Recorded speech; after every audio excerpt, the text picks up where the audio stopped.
Olá, eu sou o Fábio e você está no canal 10 Minutos Investindo. Aqui nós falamos de ações, opções, mercado em geral, day trade, position e swing trade. E nesse vídeo eu quero trazer para vocês as minhas perspectivas e oportunidades para esse ano de 2021. Então, sem mais enrolação, vamos para a vinheta e já voltamos com o vídeo.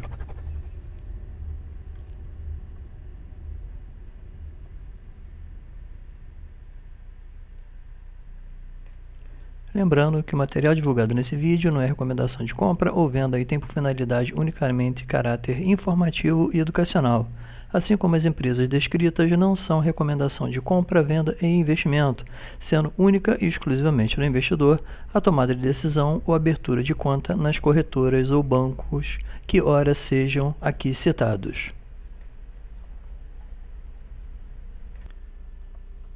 Bom, e nesse vídeo eu quero conversar com vocês sobre alguns setores que eu considero que devem estar interessantes para investimento nesse ano de 2021. Vou falar também um pouco sobre o setor de varejo, um pouco também sobre as nossas blue chips, o que eu acho que pode acontecer de positivo com as blue chips da nossa bolsa, da B3.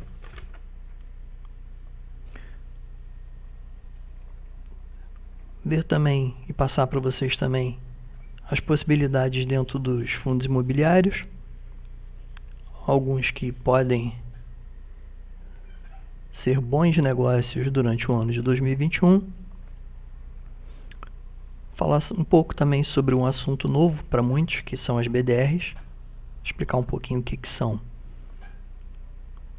e quais as ressalvas de investimento. Mas para o final do vídeo também falar sobre algumas ações que são amadas por alguns e odiadas por outros.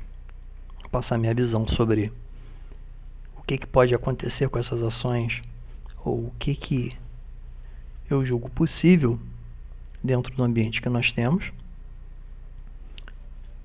Por último, falar um pouco sobre os desafios, que não inclui apenas a Bolsa de Valores, mas sim todo o ambiente socioeconômico que nós vivemos atualmente.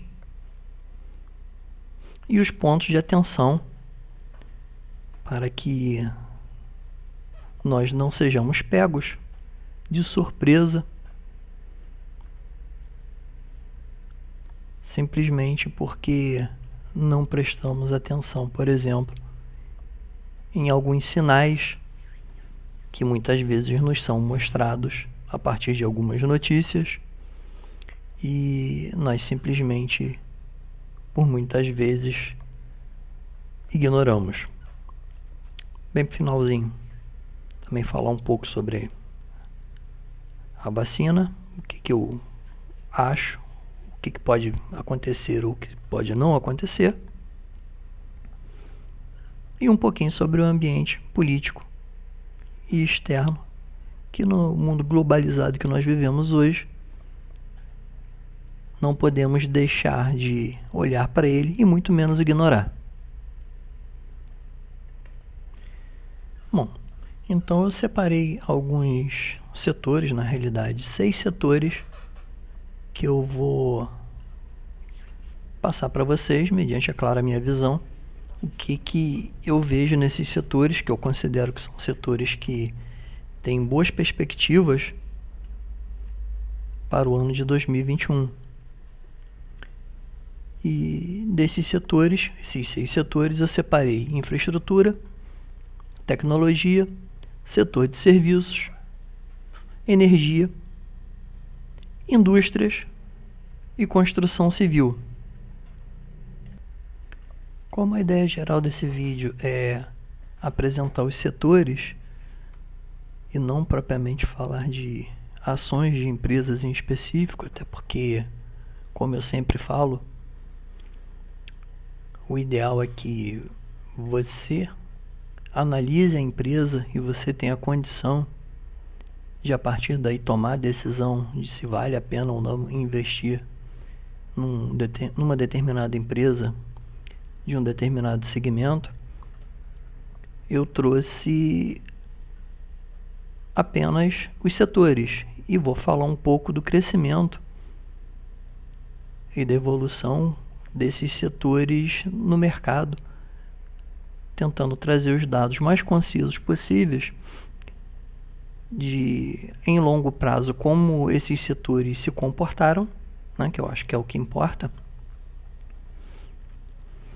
e, ao mesmo tempo, apresentar minha visão sobre esses setores em específico. Então, para dar continuidade, vamos começar pelo setor de infraestrutura,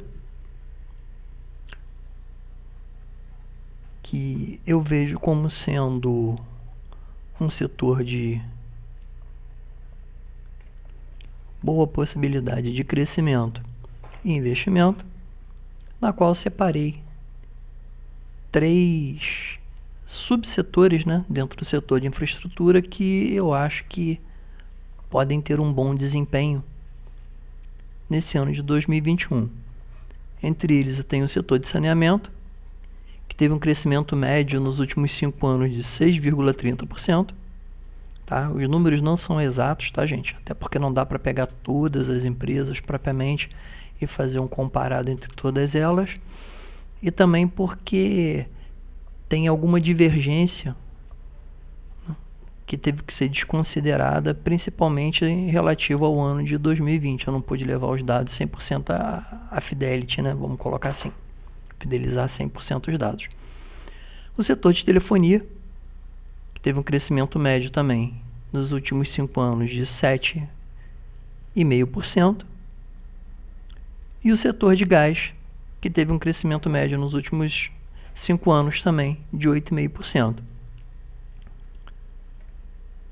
O saneamento, ele tem por tendência a ter uma boa melhora em números no próximo ano, principalmente, ou melhor, nesse ano que nós estamos agora, né, 2021, na realidade nós já viramos o ano, principalmente com a aprovação do marco do saneamento, que se deu, apesar de não ter acontecido propriamente como estava, vamos dizer assim, proposto na íntegra, mas já foi um bom passo no sentido de melhora no setor de saneamento e crescimento nesse setor específico. O setor de telefonia, que vem passando por uma mutação muito grande, que até alguns anos atrás nós tínhamos uma predominância muito grande da telefonia fixa, do modelo em cobre, né? E agora boa parte dessa telefonia vem mudando para modelo digital, incorporando outros serviços, incorporando serviços de, além de telefonia, de internet, de backbone de dados, de alguns outros serviços específicos, e tem por uma tendência um crescimento bom para os próximos meses. E o setor de gás, que vem se aquecendo já há um bom tempo, mediante a utilização cada vez mais pelas indústrias e a maior ramificação na distribuição do gás nas grandes cidades, que vem chegando cada vez um pouco mais longe. É claro que existe dentro do setor de infraestrutura outros subsetores, mas ao meu ver, né, a minha visão, esses são os setores que têm uma boa possibilidade de crescimento nos próximos 12 meses. E se bem, vamos dizer assim, bem garimpado na bolsa, é possível encontrar dentro desses 3 setores empresas que estão com valores bem atrativos e muitas delas inclusive com valor abaixo do seu valor, né, de cotação em mercado propriamente disso. Então, ou seja, as ações estão valendo menos do que 1 em valor patrimonial. Outro setor para mim que já andou bastante nesse ano de 2020, na realidade ele foi obrigado de certa forma a andar, mediante a necessidade de muitas empresas em migrarem para versões digitais dos seus produtos, né? O setor de tecnologia teve, em média, tá, um crescimento de 85% nos últimos 12 meses. E eu ainda acho que tem espaço para crescer bem mais. Talvez não no mesmo ritmo que cresceu agora em 2020, num ritmo menos acelerado, mas com a probabilidade de crescimento muito grande. Entre eles, os setores que dá para se destacar bastante são os setores de hospedagem, né? Quando a gente fala hospedagem de site, né? Marketplace, entre outros. Vendas de equipamento.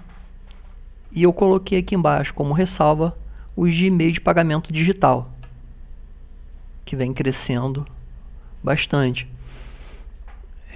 A única questão que nós temos relativa ao investimento nesse setor, na Bolsa Brasileira em específico, é que nós temos ainda uma carência muito grande de empresas de tecnologia na B3, na Bolsa Brasileira.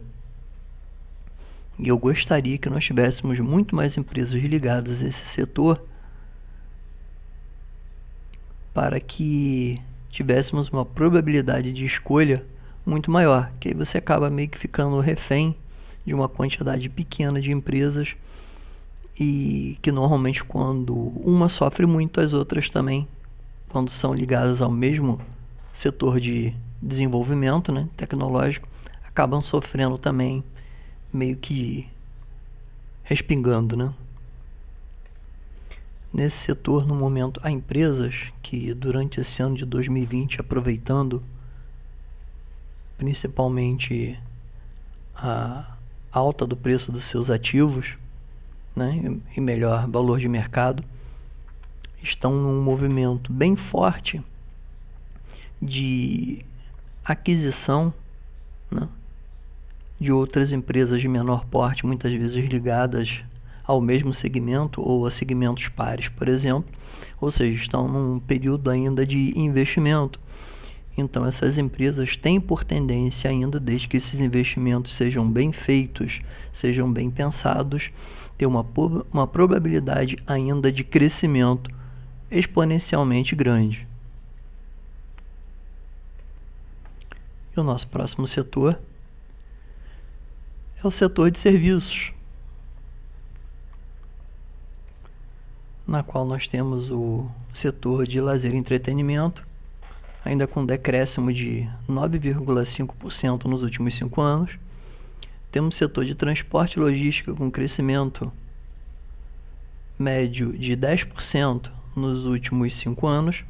E temos o setor de saúde e educação com crescimento médio nos últimos 5 anos da ordem de 39,21%. Então você vê que tem uma discrepância muito grande nesse setor de serviço sobre o desenvolvimento de alguns setores de uma forma, vamos dizer assim, bem considerável, e outros setores que ainda estão, pode-se dizer que bem atrasados, ou pelo menos não se recuperaram ainda, né, dos últimos anos de movimento ruim do mercado.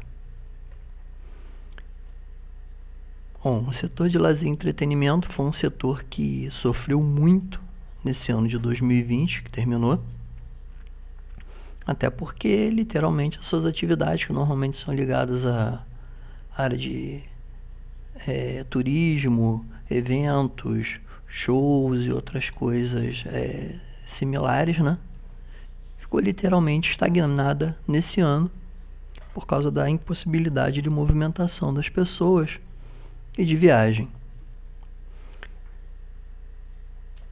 Então, é um setor que, com a retomada da economia, tem por tendência estar bem descontado e podem surgir a partir daí boas oportunidades de investimento, principalmente para curto prazo.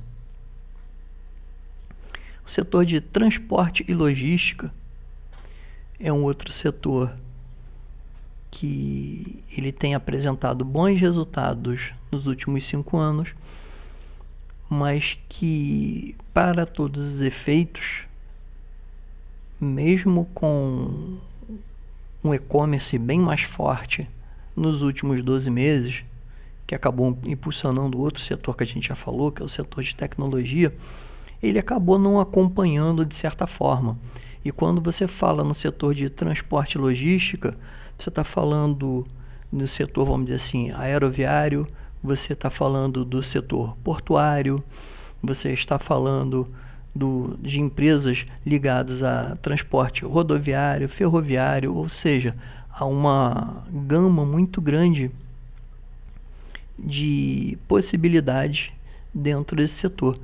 E o setor de logística, né, que é basicamente o setor que faz a movimentação de produtos, de alocação de produtos, de lógica de entregas, principalmente, é um setor que ainda é muito carente no Brasil, tendo por onde que podemos dizer que no Brasil, basicamente, nós temos apenas uma empresa de, vamos dizer assim, que pode ser considerada, vamos dizer assim, a nível nacional, de realmente grande porte, né?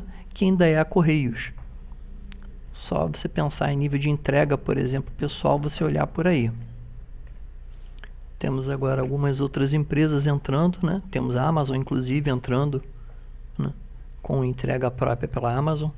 Espero que ela não sofra, né, da mesma doença chamada de doença Brasilis, né, que normalmente acomete várias empresas que têm um nome muito forte em outros países e que quando chegam no Brasil acabam, de certa forma, se tornando empresas, vamos dizer assim, subutilizadas ou medíocres, que de certa forma eu não entendo por que isso acaba acontecendo.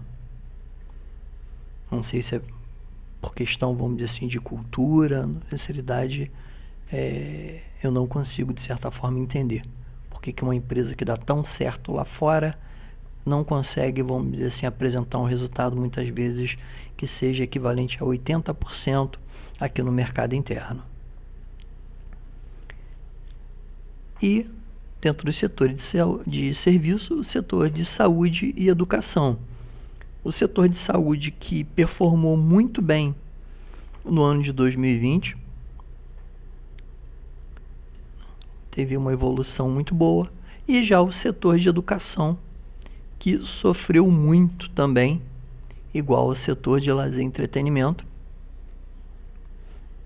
nesse ano de 2020. Por quê? Porque escolas fechadas, universidades fechadas, cursos, ou seja, em geral a educação parou no Brasil, né? Aí muita gente vai falar assim, mas tem educação à distância, mas é uma coisa ainda que não dá para fazer em modelo, vamos dizer assim, beta tester, vamos colocar assim, né? É algo que ainda para Brasil ainda tem muito que evoluir. Educação à distância no Brasil, eu vou ser bem sincero, eu ainda acho ainda meio que algo muito rudimentar em relação à evolução das empresas que fazem o modelo de educação à distância. Já no caso do setor de saúde, que na realidade quem conseguiu manter essa média positiva, né, desses 39,21, se eu separasse saúde e educação, nós teríamos educação negativo, né, em relação ao índice dos últimos 5 anos, e saúde positivo. Nós tivemos empresas crescendo bastante, fazendo incorporações e evoluindo bastante no seu portfólio. Tivemos também bons IPOs durante o ano de 2020, inclusive no final agora nós tivemos o da Redditor. Foi um IPO que deu bem certo, agora no finalzinho do ano, agora em dezembro. E que tudo indica que pelo menos para frente tem por tendência a continuar sendo um setor bom para investimento. E a educação, que apesar de ter sofrido bastante durante esse ano, com a retomada dos outros setores, a reabertura do comércio de uma forma geral, a reabertura das escolas presenciais também, tem por tendência uma melhora muito boa, né? E a partir daí, como sempre, é possível se garimpar na bolsa empresas que estão com valor bem descontado e que têm uma previsibilidade de crescimento razoavelmente boa para o próximo ano ou para os próximos anos.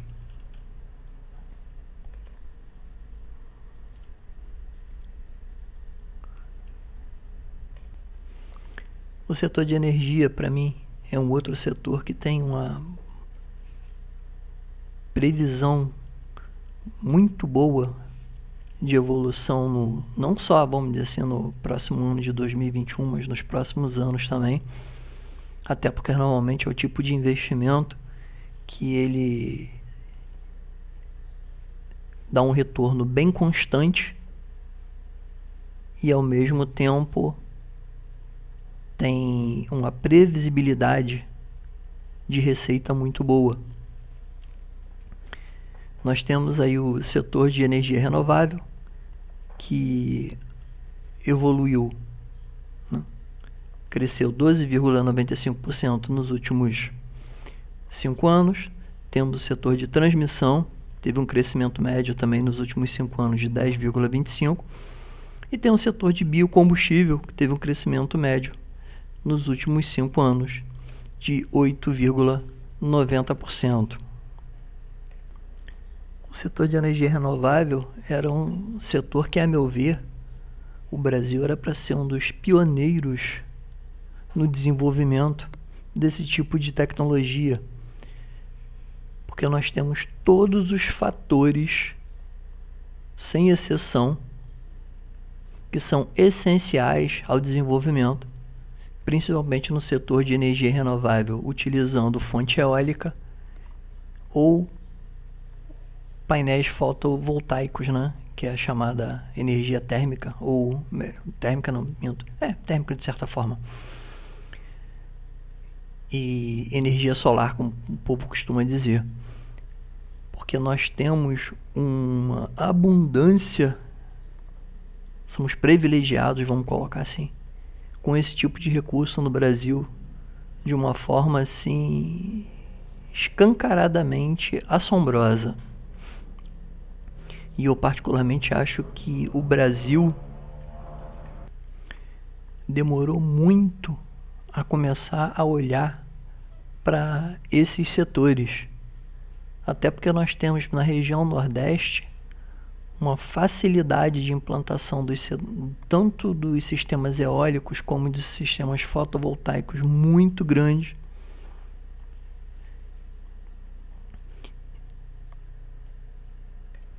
Com grandes áreas, né, de aproveitamento,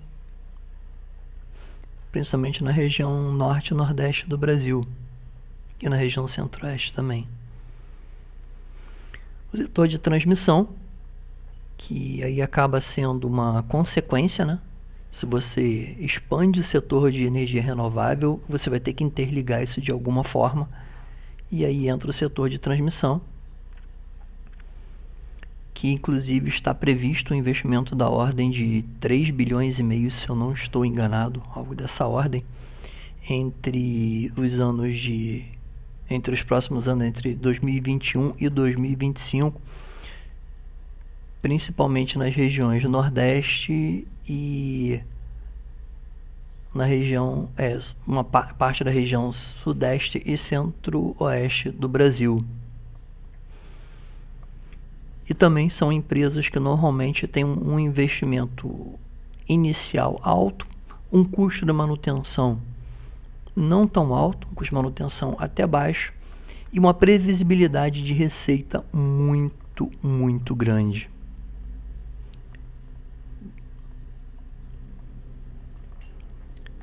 E dentro do setor de energia temos também o setor de biocombustível,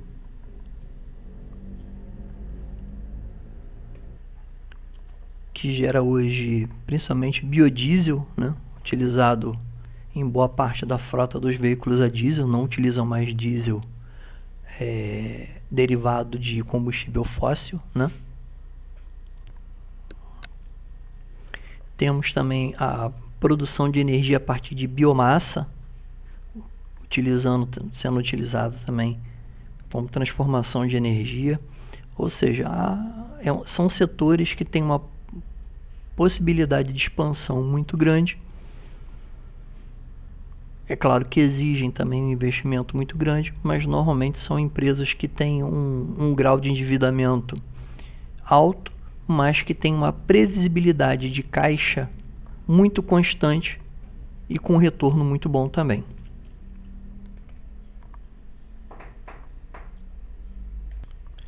Um outro setor que eu considero também sendo muito bom para investimento nesse ano que nós entramos agora é o setor da indústria, principalmente de máquinas e equipamentos, que está com um crescimento médio da ordem de 15,5% nos últimos 5 anos. Material rodoviário com crescimento médio da ordem de 10,05% nos últimos 12 anos. Siderurgia e metalurgia com crescimento médio de 7,45% também nos últimos 5 anos. O setor de máquinas e equipamentos é um setor que eu considero primordial para o desenvolvimento do país, porque tudo que se fabrica, quando você fala de máquinas e equipamentos, você não está falando propriamente de o que a gente chama de peça acabada, vamos colocar assim. Você está falando de máquinas que são capazes, vamos dizer assim, de produzir peças, máquinas que são capazes de produzir outras máquinas, né? Existem vários conceitos de máquinas hoje em dia e investimento e equipamentos utilizando tecnologia, nanotecnologia, utilizando tecnologia de sistemas robóticos, utilizando tecnologias de sistema, vamos dizer assim, de controle numérico, conhecidos como sistemas CNC. Então, é um setor que tem uma probabilidade de desenvolvimento e crescimento muito grande, principalmente se essas empresas começarem a focar em tecnologia de ponta e modelos de produção baseados num conceito chamado de Indústrias 4.0, que vem sendo adotado no mundo inteiro como um padrão, né, de desenvolvimento.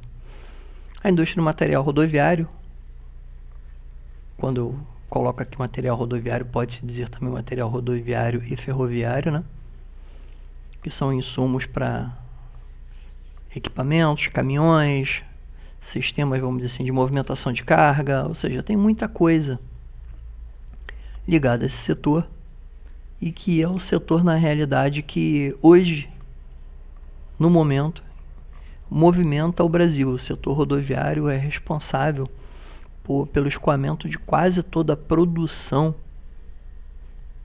brasileira de grãos e logística de distribuição entre os estados. E o setor de siderurgia e metalurgia,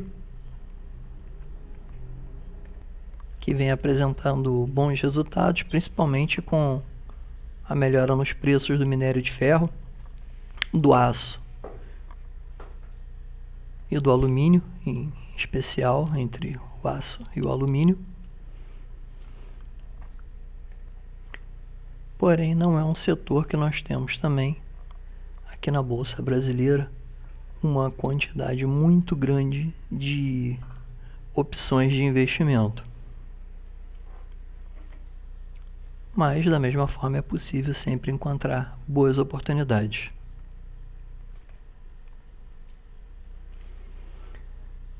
Setor de construção civil.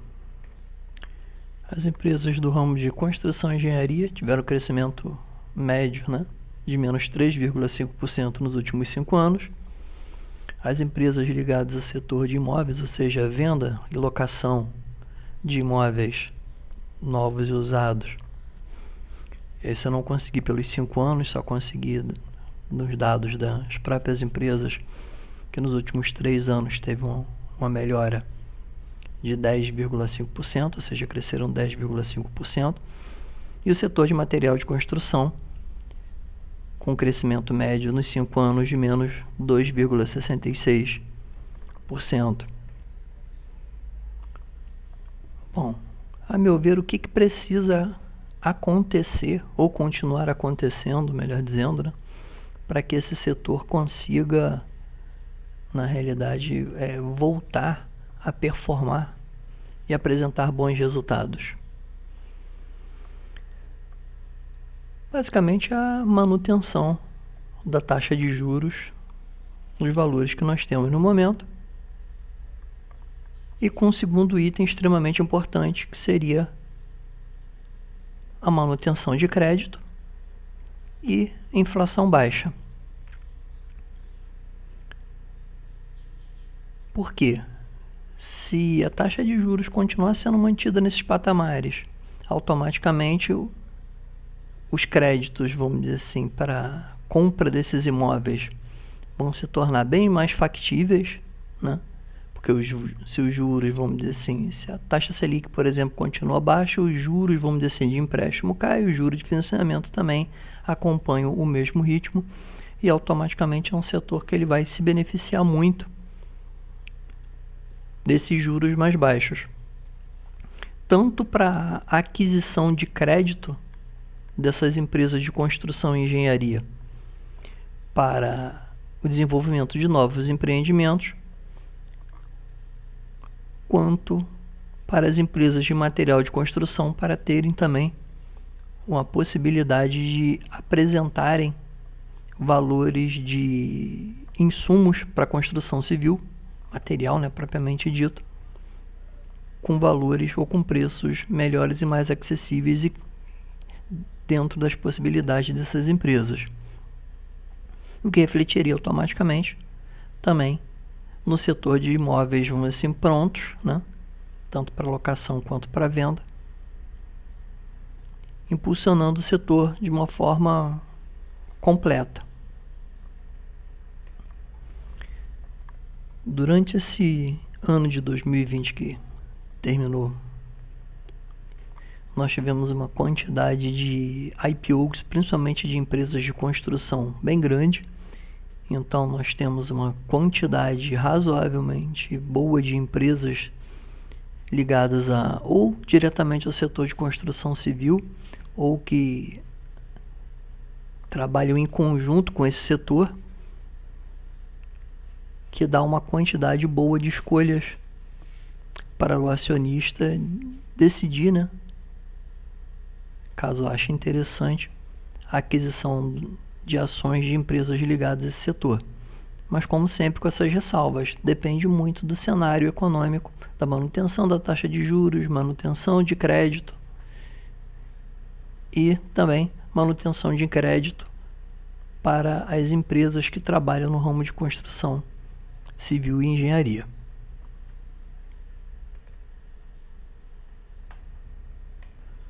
Falando agora um pouco sobre o setor de varejo, de uma forma geral, foi um setor que cresceu muito nesse ano de 2020, migrou de certa forma na marra para o marketing digital. Muitas empresas se deram bem ou conseguiram evoluir muito bem com isso, outras nem tanto, não conseguiram, vamos dizer assim, acertar a mão, vamos dizer assim, mas foram empresas que cresceram bastante, principalmente nesse ano de 2020, e apresentaram, ou vamos dizer assim, recuperaram-se das perdas anteriores, ou então apresentaram resultados muito bons, e algumas até na realidade com resultados muito acima, né, do que era até esperado no mercado. podem me chamar de maluco. Eu particularmente não gosto de empresas do setor de varejo. Você vai me perguntar por quê? Eu vou dizer para você sim. As empresas do varejo, para mim, eu olho o presente, querendo ou não, relembrando o passado. Se nós olharmos o histórico da maioria das grandes empresas de varejo no Brasil, com raras exceções, tá? Muito raras mesmo, a maioria delas não existe mais. E as que existem, muitas delas acabaram fazendo uma série de fusões e junções para conseguirem se manterem vivas no mercado, perdendo em alguns casos até de boa parte a sua identidade. Então é um setor que, por exemplo, eu não enxergo, principalmente a longo prazo, com bons olhos. São empresas que eu só consigo enxergá-las para especulação mesmo, né? Ou seja, para entrar, vamos dizer assim, entrar num ponto que eu acho que vale a pena, colocar um dinheiro no bolso e sair logo em seguida. Eu não mantenho essas empresas na minha carteira pensando, por exemplo, em rentabilidade para longo prazo. Alguém pode falar assim, pô, mas teve empresa X, Y, tá, que cresceu não sei quantos por cento. Pô, ótimo. Para quem acreditou e para quem pegou. Eu não é o tipo de empresa que se encaixa no meu perfil de investimento e nem do meu perfil de investidor. Simplesmente isso. Não tenho nada contra quem investe e quem acredita, né? Cada um com seus fundamentos e seus conhecimentos e as suas visões de mercado, mas eu particularmente não invisto. E para esse ano, principalmente para esse ano que começou agora, o que eu vejo para essas empresas? Elas dependem muito do cenário que vai se desenvolver, principalmente nos primeiros 3 ou 4 meses desse ano. Porque o país, principalmente, não só o Brasil, mas outros países estão na mesma situação, estão já com as suas contas já no talo, já gastaram muito além do que tinham capacidade de gastar para segurar as pontas. No Brasil, principalmente, vem se recebendo um auxílio. As pessoas vêm recebendo auxílio, não que não seja algo necessário, tá? Deixo bem claro disso. É extremamente necessário que quem não tem condição de trabalhar realmente, né, tenha a condição pelo menos de ter o mínimo dentro da tua casa para sobreviver. Mas é algo que não pode ser eterno. Tem que ser aquela famosa máxima, né? Que seja eterno enquanto dure. As coisas têm que voltar ao normal, as pessoas têm que ter condição de voltar a trabalhar. Nós temos uma quantidade hoje de desempregados que ultrapassa os 14 milhões, se eu não me engano, de desempregados, 14 milhões e 200 mil, se eu não estou enganado, pela última conta, apesar de o Brasil vir nos últimos meses batendo recorde na geração de emprego, mas não está sendo suficiente para conter a alta. E você não sabe até onde, no momento que esse auxílio encerrar por completo, isso vai ter um resultado, principalmente em cima das empresas que trabalham nesse ramo de varejo em específico. Eu estava conversando com uma amiga minha que ela tem um salão de beleza e ela me passou um dado que eu fiquei, não vou dizer que assustado, né? Mas ao mesmo tempo me colocou uma série de questionamentos. Eu não vou entrar em detalhe nesse questionamento, mas ela falou que para mim que é o seguinte: ela nunca fez, vamos dizer assim, tanto implante, né? Aqueles implantes de cabelo e tal, aquelas coisas que algumas mulheres gostam de fazer, nada contra quem gosta também, né? Do que nesse período de pandemia. E aí você começa a se questionar de uma série de coisas, né? Se realmente boa parte desse dinheiro que foi doado, né, foi dado às pessoas, teve realmente o destino na qual ele realmente deveria ter. E, como eu disse, a questão é, a partir do momento que esse dinheiro deixe de existir na mão tanto dessas pessoas quanto das outras, né, que realmente utilizaram esse dinheiro para sustentar de forma mínima, pelo menos, as suas famílias, o que vai acontecer? Como que a economia vai se comportar a partir daí? Então, eu vejo, vamos dizer assim, com muita ressalva, principalmente as empresas ligadas ao varejo, né? Que nós podemos estar saindo de uma pandemia e, de repentemente, entrando numa recessão econômica, né? Que isso é, não vou dizer que é o certo, mas é uma possibilidade muito grande, independente de qual seja o rumo tomado pela economia no Brasil.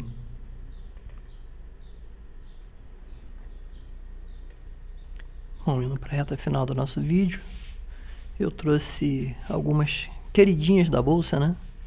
Petrobras, Vale, Magalu, Bradesco, VEG e Itaúsa. Não quis trazer as do setor de energia, por exemplo, que a gente já falou do setor lá atrás, né? E como essas, para todos os efeitos, elas estão bem à parte, né? Eu trouxe elas em separado. Bom, a Petrobras acumula, vamos dizer assim, prejuízo de 6,10% nos últimos 12 meses, mas vem se recuperando bem. Para quem lembra, alguns anos atrás nós já chegamos até Petrobras a R$4, né? Sendo negociadas as ações. Se você olhar, por exemplo, para o índice, né? O índice que faz que replica na realidade o valor de petróleo no mundo, atualmente esse índice está num ponto que é uma resistência bem forte, né? Em torno dos, se eu não me engano, $46 aproximado o barril do petróleo. E na realidade, se o barril ele conseguir retornar para aquele valor ali entre 50 e 55 dólares, que é uma tendência para todos os efeitos, não vou dizer que isso vai ser no curto prazo, mas há uma tendência que isso aconteça, até porque o estoque de petróleo está baixo, então a tendência é que, se houver uma necessidade maior, a economia voltando, houver uma maior necessidade de demanda de petróleo, automaticamente lei de oferta e da procura vai ter um aumento. Então é bem possível que durante, pelo menos continuando nessa linha nos próximos meses, a Petrobras consiga chegar pelo menos no 0 a 0 desses 6,10%. A Vale andou bastante, crescimento nos últimos 12 meses de 70,47%, impulsionado principalmente pelo preço do minério de ferro, que veio batendo, né, recorde em cima de recorde, e pela exportação de minério de ferro, em especial para a China. Bradesco, com uma desvalorização de 15,33% nos últimos 12 meses. Bom, o setor de bancos, setor bancário em si, de uma forma geral, foi um setor que sofreu muito também, principalmente pelas provisões técnicas feitas pelos bancos, imaginando a possibilidade de um calote dos seus correntistas, principalmente do pessoal que tinha um valor de crédito muito alto. O que pelo menos até agora parece que não se concretizou, né? Mas eles continuam mantendo essas provisões, e a probabilidade é que essas provisões depois, de alguma forma, ela acabe retornando ao seu acionista, né? E para todos os efeitos, como eu sempre digo, o setor de banco está muito descontado ainda. Ainda vejo boas oportunidades. Muita gente fala, mas hoje em dia você tem os bancos digitais, tem as fintechs. Pô, entendo. Mas ainda acho que os grandes bancos brasileiros, principalmente, né, Eles estão numa situação ainda muito cômoda. É claro que eles não vão ter que se remodelar, vão ter que se reinventar em muita coisa, mas já estão fazendo isso, já fizeram bastante, né? Mas eu acho que ainda tem muita coisa a evoluir ainda. Coloquei Itaúsa, poderia ter colocado Itaú, a mesma coisa. Também com a outra queridinha da bolsa, 12,74% de perda nos últimos 12 meses. É outra ação que eu acho que tem um potencial de alta ainda razoavelmente bom. A Itaúsa, ela veio fazendo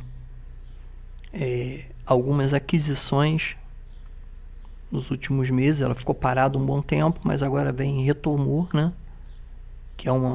Que era, de certa forma, algo que os acionistas de Itaúsa aguardavam, que ela, como uma holding que ela começasse a fazer maiores investimentos, né? Começasse a trazer mais empresas para o seu portfólio, até porque eu acho que a empresa, de certa forma, entendeu que mesmo o Itaú, que é grande parte, vamos dizer assim, da dependência, vamos dizer assim, do desenvolvimento da Itaúsa, não pode continuar sendo, né, quem provém tanto o bom lucro quanto o possível prejuízo, que ela precisa diversificar isso, tirando de cima dos ombros do Itaú, vamos colocar assim, essa maior responsabilidade sobre os seus resultados. Temos a Magazine Luiza, que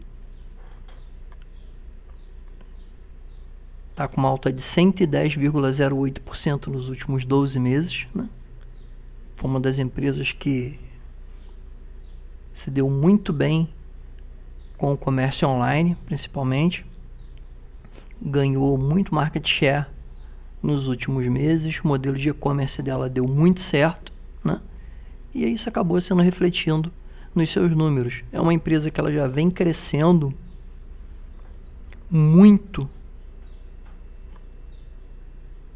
desde 2016. Quem comprou Magalu em 2016 se segurou até hoje, tá rindo à toa, né? Não é o meu caso, até porque, como eu falei, eu não costumo investir em ações do varejo, empresas do varejo, né? Mas quem comprou se deu muito bem e está se dando muito bem até hoje. Até onde ela pode crescer, não sei, sendo bem sincero, tá? Porém,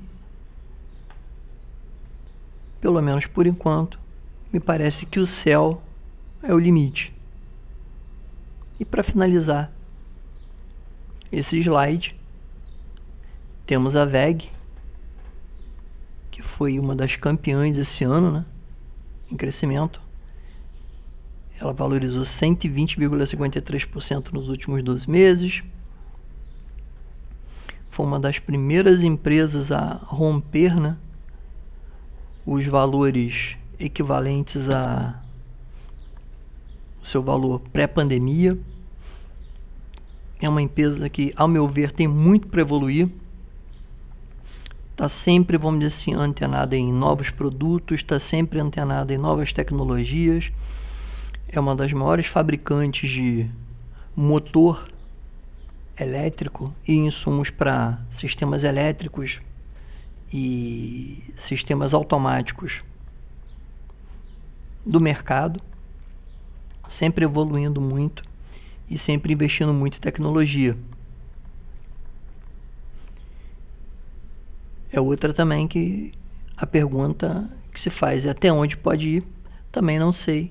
Eu diria que da mesma forma que a Magalu, pode ser que o céu seja o limite.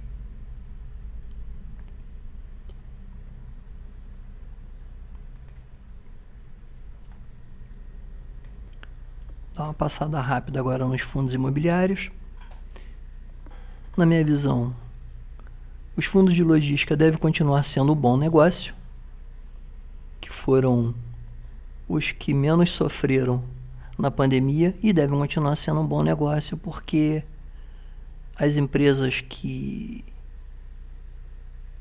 vêm desenvolvendo um bom trabalho de marketing, vêm desenvolvendo um bom trabalho de vendas, obrigatoriamente estão tendo, mediante, vamos dizer assim, principalmente os modelos de venda online, estão tendo que expandir os seus negócios e levar os grandes centros de distribuição mais para perto de seus clientes. Ou seja, o que era muito centralizado, agora tem por tendência a ficar descentralizado. E para você armazenar grandes quantidades de material, de matéria-prima, de equipamentos que seja, de uma forma segura e de uma forma, vamos dizer assim, que traga benefícios para a empresa, esses galpões de grandes espaços obrigatoriamente continuarão crescendo, né, e aparecendo no mercado. O setor de shopping, que sofreu muito durante esse ano e com a retomada da economia, estão com um bom desconto, né? Ou seja, foi um dos setores que, assim como o setor de entretenimento, vamos dizer assim, também sofreu muito, e com a retomada das coisas, tudo voltando ao normal, tem por tendência, né, voltarem a se valorizar bastante. Sempre foram um bom negócio, não deixaram de ser um bom negócio, eles simplesmente sofreram assim, um impacto muito grande, principalmente que a maioria dos shoppings ficou fechado durante um bom período, lojistas fechados, lojas fechadas. Na realidade, a gente não sabe ainda 100% do impacto, né, disso quando os shoppings voltarem a reabrir de forma natural, porque o shopping reabriu uma coisa, e o lojista que tem sua loja no shopping ter condição de, a partir dali, de reiniciar suas atividades é outra. Porque o shopping abriu uma coisa e o cara ter grana para colocar no negócio dele e continuar tocando é outra completamente diferente. Então a gente ainda tem que ver um pouquinho como vai reagir, mas no máximo que pode acontecer é uma manutenção, né, dessa grade, vamos dizer assim, de clientes, vamos dizer assim, do shopping, ou de uma negociação para amortização até que as coisas voltem a se engrenarem novamente. Fundo de papel, que tem por tendência com o crescimento no mercado imobiliário, a procura por investidores interessados em novos empreendimentos, deve manter esses fundos bem atrativos também. Porém, muito cuidado com as taxas e valores, tá? E por último, os fundos mistos, né? Temos alguns no mercado. Tem uma boa opção por procurarem um bom retorno dentro de imóveis e papéis, ou seja, eles acabam mantendo as duas coisas no seu portfólio. Porém, como sempre, de olho nos indicadores usados nas transações de crédito e na vigência dos contratos, né? O fundo misto, a análise dele, não vou dizer que seja exatamente igual, mas é muito parecido com você fazer análise de uma holding. Você não pode olhar para ele simplesmente, você tem que olhar para todos os números que incorporam, né, os ativos que estão intrínsecos, né, dentro desse fundo.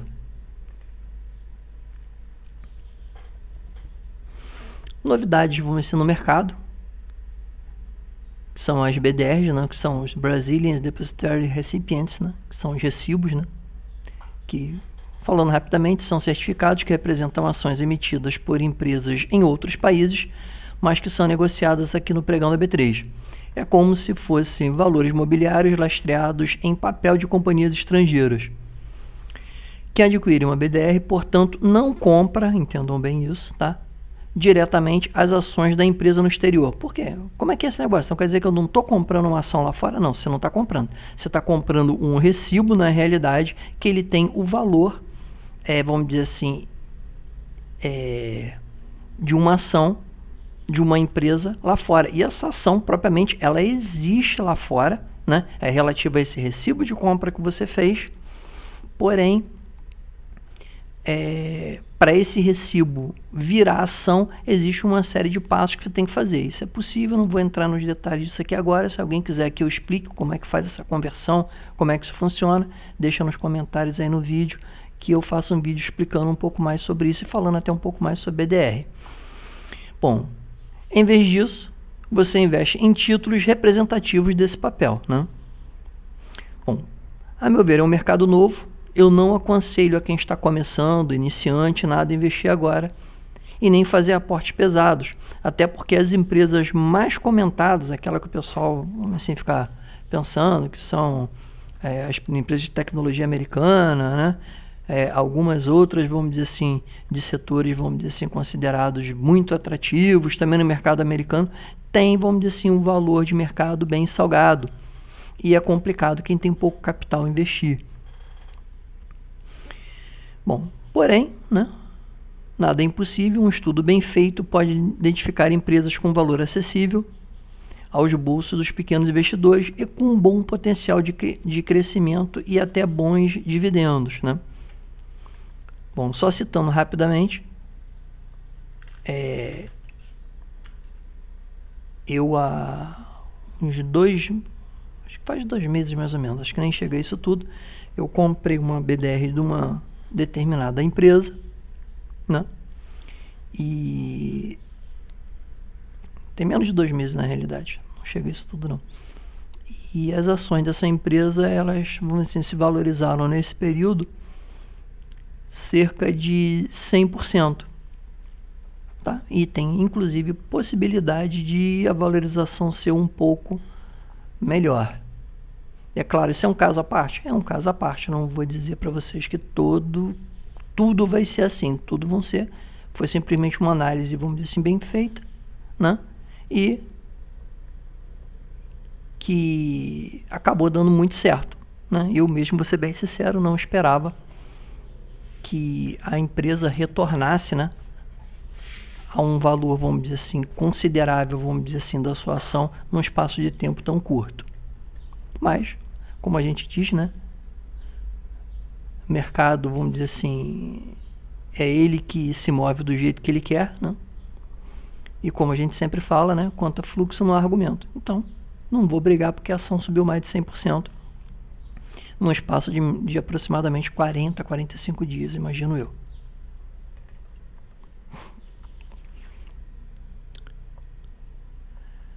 Amadas ou odiadas? Alguns as amam, outros as odeiam. IRBR, Cogna, Cielo, ou IBR3 ou IBR4, né? Aí vai a critério de cada um. São empresas que, principalmente a galera que faz vídeo no YouTube, né? Alguns analistas, algumas casas de análise, vamos dizer assim, amam essas empresas ou odeiam de alguma forma.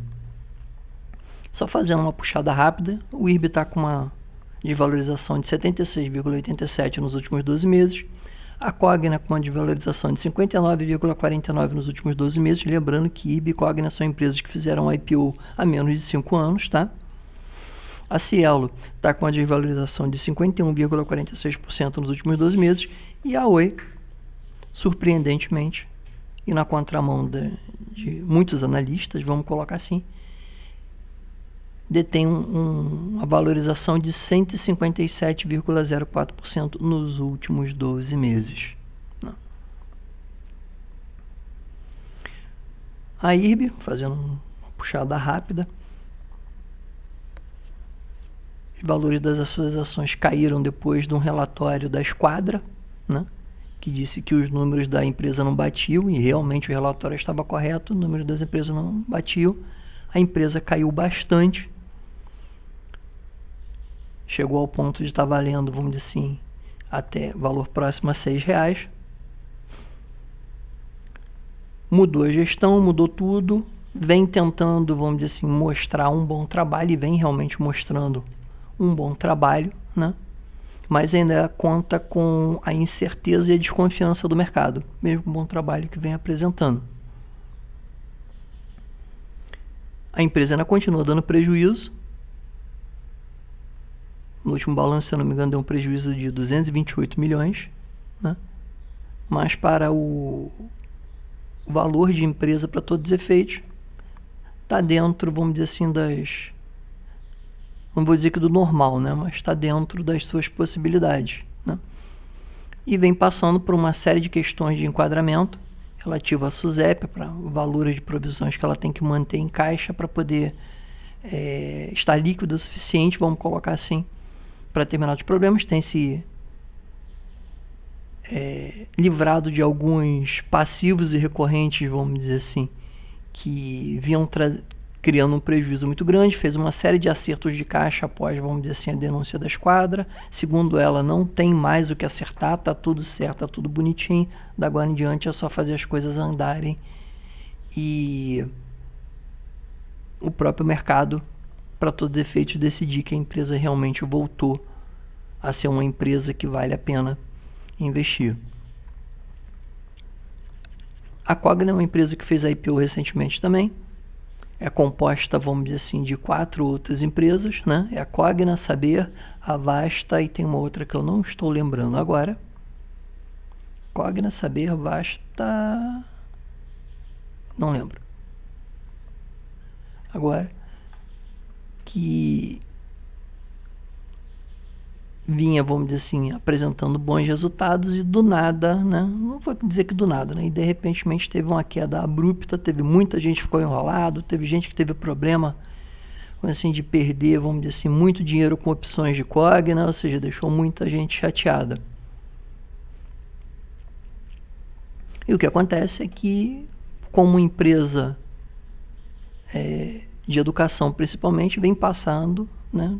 Faculdade fechada, universidades fechadas, vamos dizer assim, escolas fechadas, vem passando, assim como o setor de entretenimento, né, que a gente viu, assim como o setor de shopping, vem passando por um problema muito grande para se segurar. Na realidade, a empresa que espera-se que consiga, vamos dizer, começar a apresentar bons resultados dentro do grupo da Cogna é a Vasta, né, inclusive esteve apresentando até bons resultados, mas não o suficiente ainda para ser considerada novamente segundo o mercado, uma empresa de bom grau de investimento. Eu, particularmente, tanto falando de IRB quanto Cogna, não tenho problema nenhum quanto as duas, tenho acompanhado até de certa forma de perto, até porque eu tenho, sendo bem sincero para vocês, eu tenho as duas empresas, tá? Meu preço médio das duas, inclusive, está bem abaixo do preço de mercado delas atualmente. Não é algo que eu vá manter na minha carteira para sempre, né? Eu estou só esperando chegar a valores que eu julgo interessante para mim desfazer ou a operação por inteiro ou boa parte da operação, ou seja, colocar uma parte do lucro no bolso.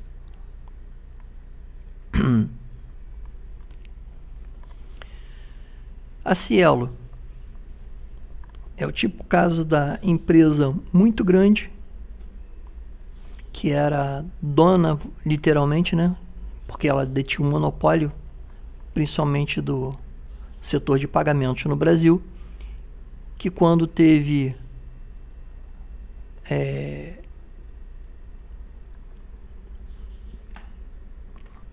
o seu negócio, vamos dizer que invadido pela concorrência, começou a se ver em maus lençóis, começou a perder clientes, começou a ter que dividir, né? O que não precisava dividir. Ela era dona de todos os carrinhos do playground, começou a ter que dividir os carrinhos com outros players, e o resultado foi o quê? Lucro caindo, margem caindo, começou a perder market share para as empresas menores. Uma empresa muito grande tem uma dificuldade, né, de locomoção muito grande, né? É difícil.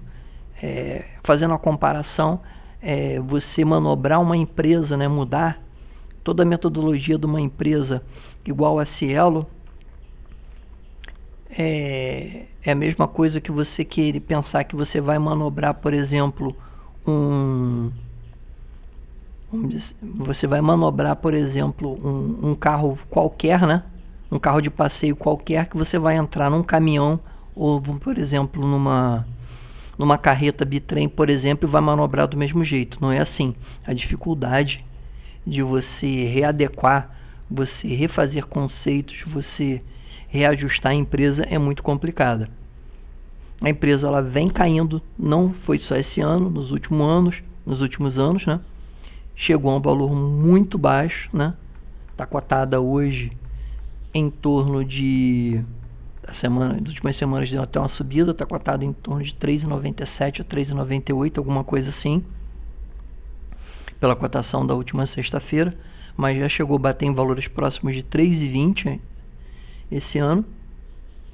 A empresa vem colhendo, porém, com um detalhe bem interessante, foi uma empresa que no último, por exemplo, balanço, no último balanço apresentou um lucro de 100 milhões de reais. Ou seja, o lucro dela é muito maior do que, vamos dizer assim, algumas empresas, na realidade, que tem o seu capital na bolsa. Então dá para você dizer que uma empresa dessa é ruim? Bom, pode não ser boa igual era há alguns anos atrás, mas você dizer que a empresa ruim não é, porque a empresa ruim dá prejuízo e ela, para todos os efeitos, continua dando, mesmo que pouco em relação ao que dava antes, continua dando lucro. A questão é que o mercado precifica o quê? O que a empresa tem condição de entregar. E o que ela entrega hoje em dia reflete sobre o valor atual das ações da empresa. Por último, a Oi, que começou o ano e chegou a ter suas ações cotadas a 44 centavos.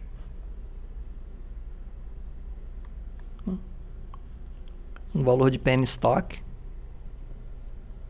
Corria o risco de passar por um processo de grupamento obrigatório, porque a questão parece que não é uma questão de valor mínimo, para ações na B3. A empresa vem passando, está em recuperação judicial, está em PRJ, vem conseguindo cumprir o seu plano de recuperação judicial, vem conseguindo melhorar o seu desempenho, vem mudando o foco da empresa, de uma empresa de telefonia, vem se tornando uma empresa mais ligada à área de tecnologia e à área de infraestrutura,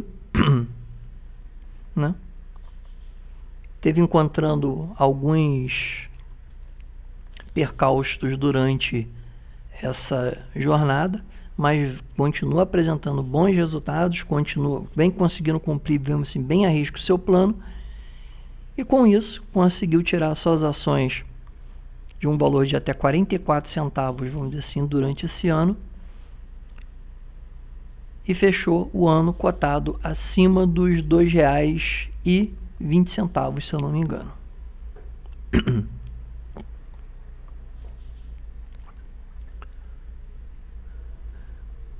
Bom, há quem diga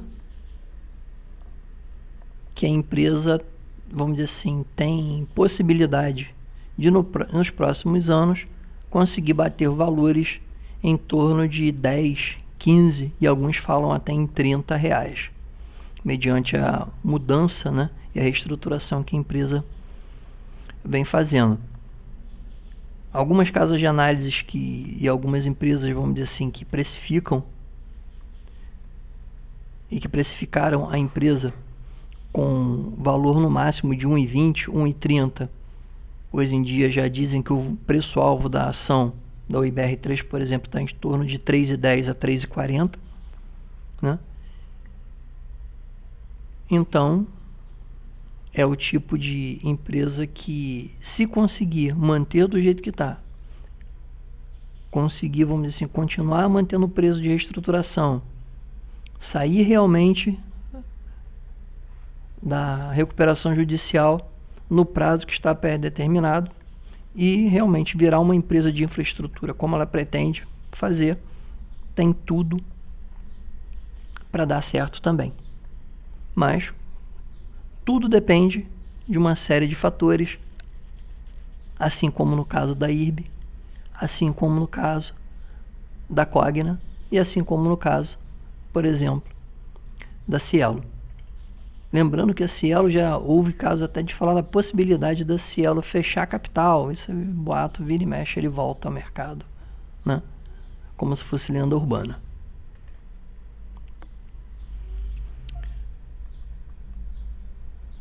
Bom, fechando nosso vídeo, eu vou fracionar ele depois para vocês só olharem as partes que acharem interessantes, Realmente não tinha como, é um vídeo longo. Desafios e atenção, né? Ou seja, tudo que a gente tem que ficar de olho o tempo todo para não ser pego, vamos dizer assim, de surpresa.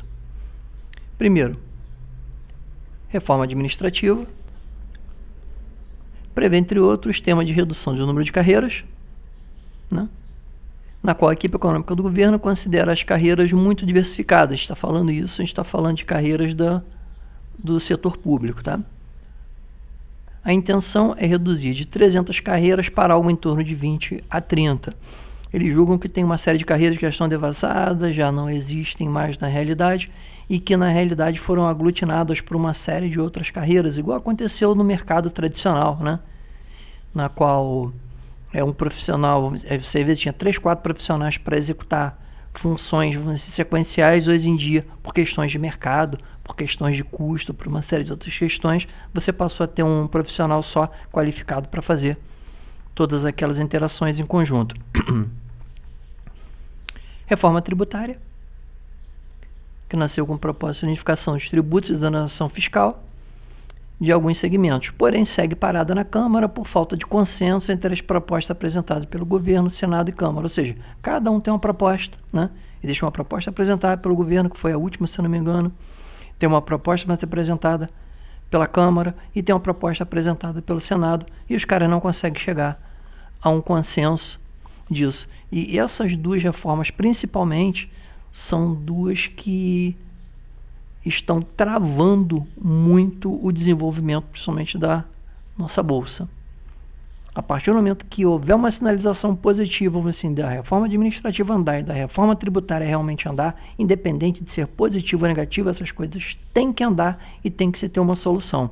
A reforma administrativa e tributária já vem se arrastando aí, brincando há 2 anos já, e não se consegue chegar a um consenso.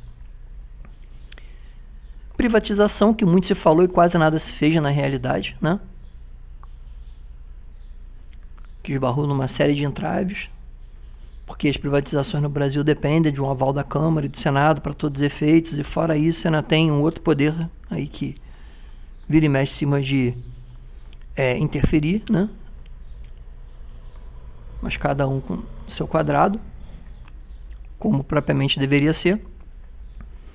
E no calendário do governo estão citadas algumas. Entre elas eu tenho a Eletrobras, Telebrás, Serpo, Dataprev e Correios. Eu, sendo bem sincero aqui, pode ser que tem gente aqui que vá me xingar de tudo quanto é nome, mas para mim, a primeira que tinha que entrar, vamos dizer assim, nessa ciranda era os Correios, porque não é brincadeira não. É uma empresa que ela detém um monopólio de um determinado, vamos dizer assim, nicho de mercado, e mesmo tendo um monopólio, consegue ser ruim. A sorte dela é que as que entraram para concorrer com ela conseguem ser tão ruins quanto ela, ou tão ineficientes quanto ela, ou terem valor, vamos dizer assim, muito acima dos valores da qual ela cobra. Essa é a sorte dela. Outro ponto importante, manutenção da taxa de juros. O cupom vai manter a taxa básica de juros a 2% desde a reunião de agosto de 2020. Né? Muito se falava, inclusive, né? No final do ano que vem, no final do ano que vem foi ótimo, no final do ano passado, que não se espantava se tivéssemos juros, vamos dizer assim, da ordem de 1,25, que seria próximo, na realidade, da taxa, menor taxa, vamos dizer assim, praticada de juros no Brasil, que foi de 1%. Bom, porém, como eu disse, pela primeira vez, em muito, eu vejo a sensatez do BC sobre a métrica de previsão de inflação. Inflamação também, por causa da garganta que já está ficando ruim. Não balizando a taxa básica de juros pela volatilidade do dólar, o que, ao meu ver, sempre foi um erro e que provocava forte efeito especulativo. Bom, a meu ver, esse ano de 2020 foi, nesse ponto, né, o balizador para poder derrubar essa lenda urbana, né, que quando o dólar se o dólar subir tantos %, a inflação vai acompanhar. Isso não é uma realidade. Tanto que a gente viu o dólar sair de abaixo de R$4, chegar, vamos dizer assim, muito acima, né? Chegar na casa dos R$6. Muita gente falava em 8, R$10. No entanto, a inflação não acompanhou. Ela subiu, mas não foi, vamos dizer assim, a mesma ordem. Ou seja, fazendo pelos cálculos, vamos dizer assim, por baixo, né? A métrica que chegou é mais ou menos de 1 para 16 décimos, ou seja, cada 1% que o dólar sobe na realidade, ele reflete em 0,16% em cima do valor da inflação. Isso foi um cálculo que eu fiz, é um cálculo meu, tá, gente? Não está balizado em Banco Central, em análise de ninguém. Foi um cálculo que eu fiz alguns dias atrás e eu cheguei a um valor próximo a isso, a 0,16 por 1. Outro fato extremamente importante que vai determinar o andamento das coisas no próximo ano é o resultado da vacina. Bom, desde o começo do mês de dezembro, o Reino Unido, Canadá e Estados Unidos iniciaram a vacinação. Ainda há inúmeros questionamentos sobre a eficácia e as reações adversas a longo prazo, né? Tanto que algumas dessas empresas, as fabricantes, elas têm colocado um termo na realidade, né? Querendo se eximir da responsabilidade caso futuramente apareça alguma, vamos dizer assim, reação nas pessoas que tomaram a vacina. Eu acho que se você está fazendo alguma coisa e você tem certeza que está seguro, não seria necessário. Então significa que nem elas têm tanta certeza dos resultados que elas obtiveram e nem de qual vai ser, vamos dizer assim, futuramente, né? Os resultados nas pessoas que tomaram essas vacinas. Bom, agora, né, com os relatos da nova versão de vírus despontando o mundo afora, o que pode se retardar a retomada de vários setores da economia e fragilizar ainda mais a economia de países que, como o Brasil, estão no limite dos seus gastos. Se o mundo entrar em pânico, vamos dizer assim, novamente, né? Mediante, vamos dizer assim, essas novas versões de vírus, a coisa pode complicar bastante, principalmente em países que estão, vamos dizer assim, em período de desenvolvimento, ou que sofreram muito, ou que têm uma economia um pouco mais frágil. Fazendo com que qualquer notícia ou boato derrube a bolsa, né? Como aconteceu, por exemplo, no dia 21 de dezembro, que falaram sobre, durante a semana, houve a história assim, dessa nova versão, nova cepa, que seja. Isso não é muito a minha área, né? E simplesmente na segunda-feira a bolsa abriu já com um gap de baixa, já como se o mundo fosse acabar novamente. Que assustou muita gente. Então significa que o mercado está muito frágil, né? Mediante, vamos dizer assim, a retomada por causa e por conta de não se ter ainda uma certeza absoluta sobre o desenvolvimento desse vírus e de quando realmente vai se ter uma resposta eficaz, né, a ser dada à população de uma forma em geral. Quando eu falo população mundial, tá? De que agora nós chegamos a realmente algo que seja definitivo para tratamento da Covid-19. Ambiente econômico externo pode não parecer, mas qualquer questão mais forte por causa de um efeito mais forte pode causar um efeito dominó no mundo afora. Isso aqui eu vou deixar para vocês pensarem um pouquinho. Bom, eu vi alguns dias atrás os números da economia de um certo país asiático que me deixaram com a famosa sensação de algo errado não está certo. Eu vi números muito bons. Quando eu falo muito, é muito com mais, vamos dizer assim, seria... Se fosse colocar em grau de classificação, seria um AA+, né? Alguma coisa do gênero. e que, eu vou ser bem sincero, a meu ver, destoa da realidade do resto do mundo de uma forma geral. Então isso me deixa com uma pulga atrás da orelha muito grande.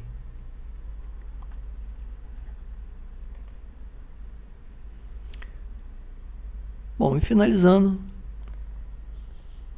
se você gostou desse vídeo, se inscreva, ative o sininho para receber as novas notificações e, é claro, deixe seu like e compartilhe nossos vídeos para que nós possamos estar trazendo cada vez mais conteúdo relevante para todos.